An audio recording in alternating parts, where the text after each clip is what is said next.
بسم الله الرحمن الرحيم. أيها الأخوة، نسجل لكم في مطلع هذا التسجيل هذه القصيدة التي قلتها في مدح فراج بن فهد الأسلم الشمري صاحب الديوان المعروف والمشبى المعروف،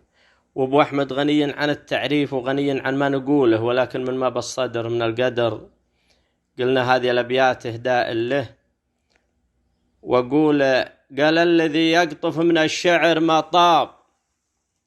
جواهر من صادقات النوايا، فرايد سحر المسامع والألباب، مني يلدسمين الشوارب هدايا، نمدح بهن لي دايم يفتح الباب، وجيران بيتك إنهم له دنايا. نمدح بهن لي دايم يفتح الباب، وجيران بيتك إنهم له دنايا، رجل الفعل الخير والطيب كساب، فراج بن فهد حميد السجايا، تلقى بديوانه قريبين وجناب، متجمعين من جميع النحايا، وحسين واقف بشكر البن صباب، وصفر الدلال مهيلات ملايا، خنت شذهيله على الصين الانساب،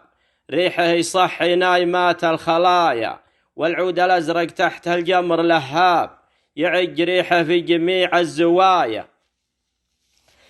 والعود الازرق تحت الجمر لهاب، يعج ريحه في جميع الزوايا، يجيت عنده في حفاوه وترحاب، على هلا وطيب بجزال التحايا، وان غبت ينشد عنك ما هو السبب غاب، وفا ومعزه ما يدور جزايا، الله يفكه من عسيرات الانشاب، ويمد في عمره سنين مدايا، بهالكرم فطره من الرب وهاب، عطاه من يعطي جزيل العطايا، موارث الوافين نزهين الأشناب، ريف الركاب اللي بهلها ونايا، يوم السنين وجوعها يره برهاب، وشمر صيانيها متقدم ملايا، وانجا نهارا فيه للزمل ضبضاب،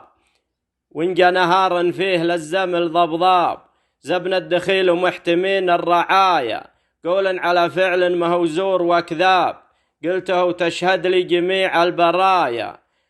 وتم الجواب اللي نظمناه بكتاب، أبيات من شعر الحميدي نقايا، وصلوا على خير البشر سيد الأحباب، رسولنا اللي خصنا بالوصايا. تقبلوا تحياتي أخوكم الحميدي ابن شخير السالم العنزي.